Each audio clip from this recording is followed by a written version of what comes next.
I reassured him that everything was fine. But it wasn't.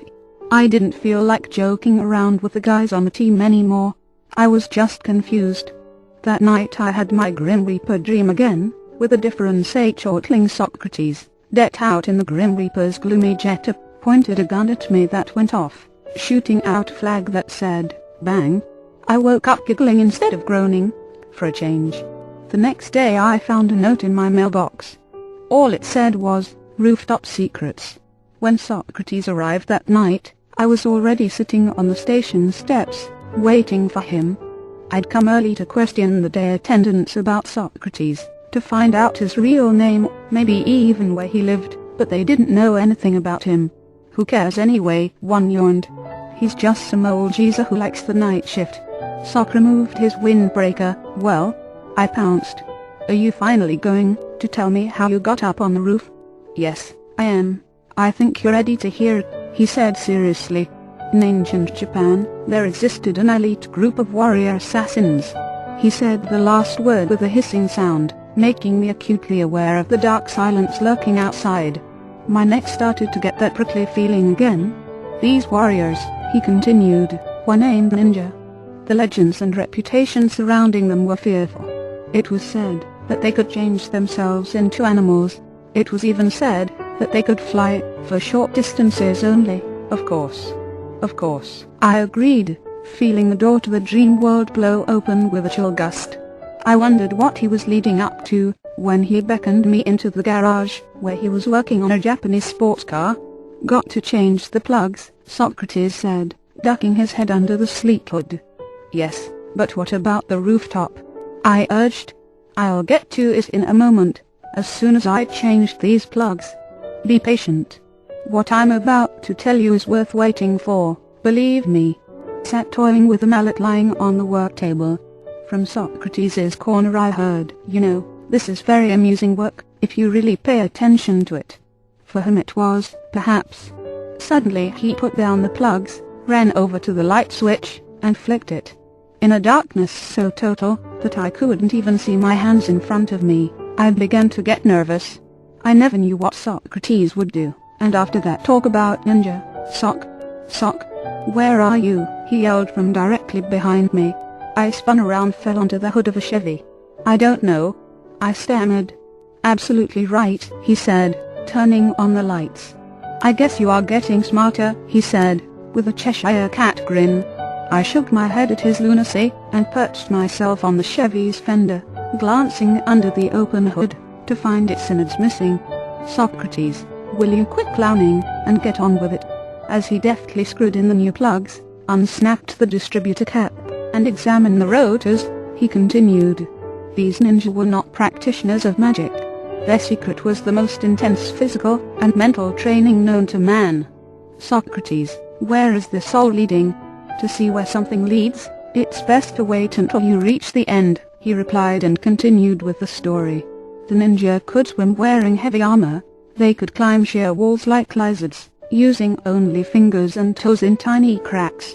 They designed imaginative scaling ropes, dark and nearly invisible, and used clever means of hiding, tricks of distraction, illusion, and escape. The ninja, he finally added, were great jumpers. Now we're getting somewhere.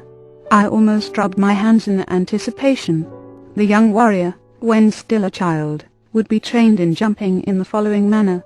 He was given a corn seed and told to plant it. Just as the stalk was beginning to grow, the young warrior would jump over the small stalk many times. Each day the stalk would grow, each day the child would jump.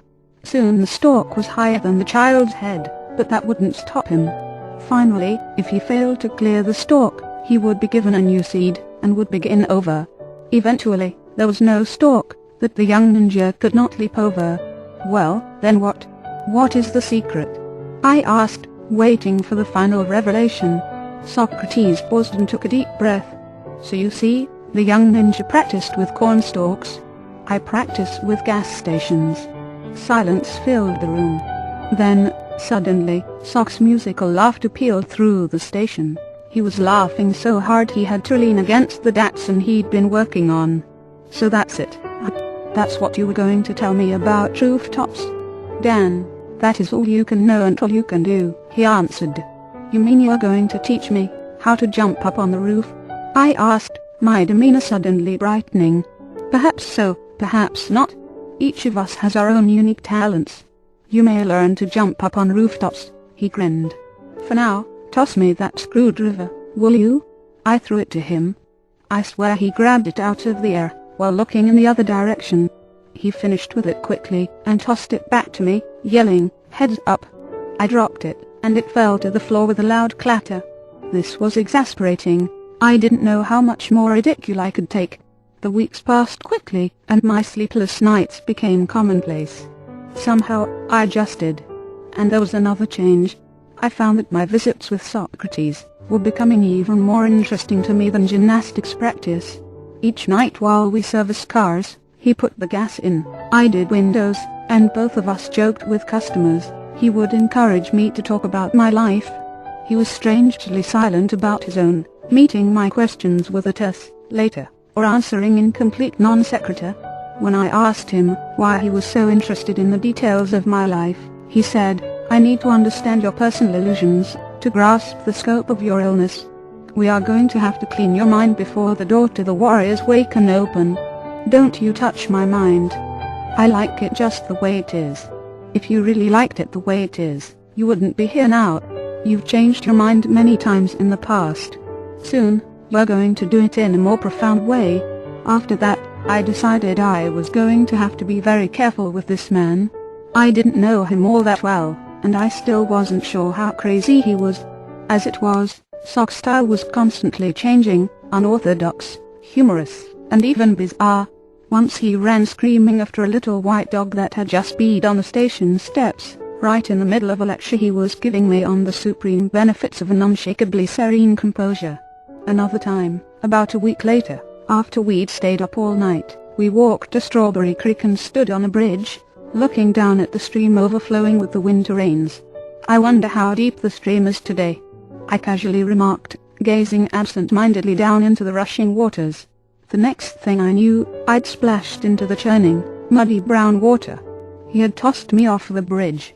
Well, how deep is it? Deep enough, I sputtered, dragging myself and my waterlogged clothes to shore. So much for idle speculation. I made a mental note to keep my mouth shut. As the days passed, I started to notice more and more differences between us. In the office, I'd devour candy bars when I got hungry. Sock munched on a fresh apple or pear, or made himself herb tea. I fidgeted around on the couch, while he sat serenely still on his chair, like a Buddha. My movements were awkward and noisy compared to the way he softly glided across the floor. And he was an old man, mind you. There were many small lessons that awaited me each night, even in the early days. One night I made the mistake of complaining about how people at school just didn't seem to act very friendly toward me.